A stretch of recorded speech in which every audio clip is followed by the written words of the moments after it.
জানো তো কদিন ধরে না শরীরটা একদম ভালো লাগছিল না, ভিতরে খালি মাথা ঘুরছে আর সেরকম কিছু খেতে ইচ্ছা করছে না, খালি কুরকুরেই খাচ্ছি সন্ধেবেলা। তো সেই দিন বাজারে গেছিলাম, তো ওখান থেকে আমি সুইট কর্ন নিয়ে এসেছিলাম, ভুট্টা। তো এখানে তো আর ভুট্টা পাওয়া যায় না, তো সেই কারণে আমি 3খানা ভুট্টা নিয়ে এসেছিলাম। তো আজকে ভাবলাম সেই ভুট্টাগুলোই বানাবো।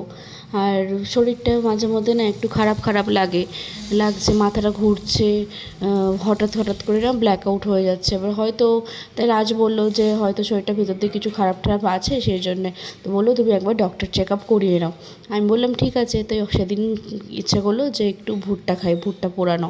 এবার উনুনের তো কোনো ব্যবস্থা নেই, তাই জন্য গ্যাসেই পোড়ালাম। এবার ভুট্টাগুলো দেখো কত সুন্দর ফ্রেশ, আর এইগুলো আমি এই প্রথম ভুট্টা এরকমভাবে ছাড়াচ্ছি, তো পুরো কি সুন্দর গোল্ডেন কালারের মানে চুলের মতন সব রয়েছে। তো আর এদিকে দেখো আমি তোমাদের সাথে শেয়ার করব যে আমি রাত্রেবেলা আজকে কি রান্না করব।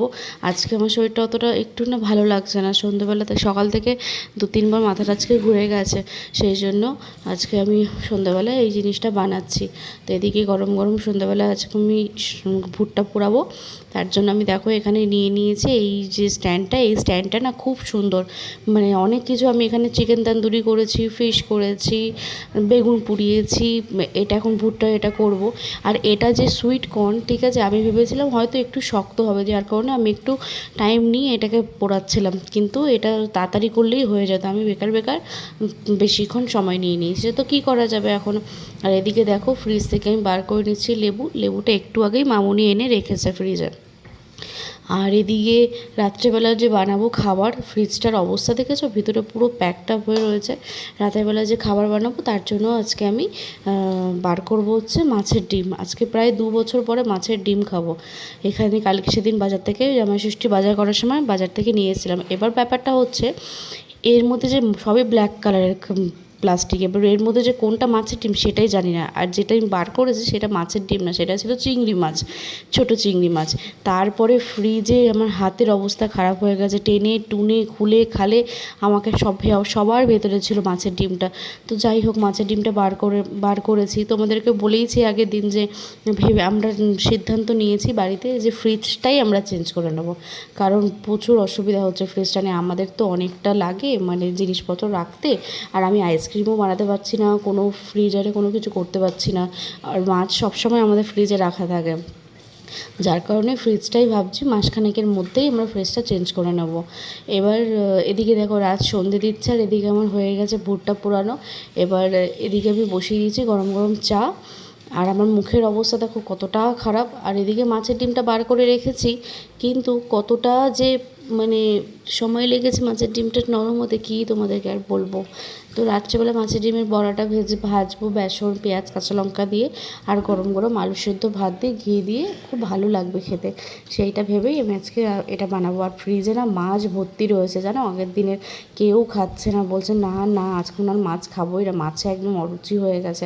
ফ্রিজে মৌরি কাতলা পড়ে রয়েছে, পটল চিংড়ি আছে, পমফ্রেট আছে, পাবদাটা শেষ হয়ে গেছিলো, আগের দিন খেয়ে নেওয়া হয়েছিল, ফ্রিজে এখন এগুলো পড়ে রয়েছে। আর তোমরা জানিও যে ভুট্টা খেতে তোমরা কি ভালোবাসো।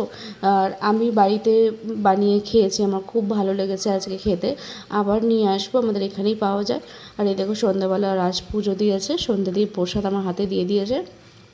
তো এখন ভগবানকে ও মানে রাত্রিবেলা তো আমরা প্রতিদিন ভগবানকে শুইয়ে দিই, তো সেটাই ও ঠাকুরকে এখন জল দিচ্ছে, রাধা মাধবকে দেওয়ার পরে ও এখন ঘরে যাবে, আমি চাটা আর ভুট্টাটা নিয়ে ঘরে যাব। তাই জন্য আমাকে বললো আমার কিন্তু হয়ে গেছে, তুই তাড়াতাড়ি করে নে। আমি বললাম ঠিক আছে কোনো ব্যাপার না, আমারও হয়ে গেছে। আর এদিকে দেখো ক্যামেরাটা রেখেছি, চাটা ক্যামেরার দিকে তাকিয়ে চাটা ঢালতে গিয়ে চাটা কতটা একটু পড়ে গেছে। তো যাই হোক বিস্কিট আজকে আমি অল্প অল্প দিয়েছি, রাজ অনেকটা বিস্কিট চা দিয়ে খায়, ওর বিস্কিট চা দিয়ে খেতে খুব ভালো লাগে। যেহেতু আজকে সাথে ভুট্টা আছে সেই কারণে আমি চাকে দুজনকে দুটো দুটো বিস্কিট দিয়েছি।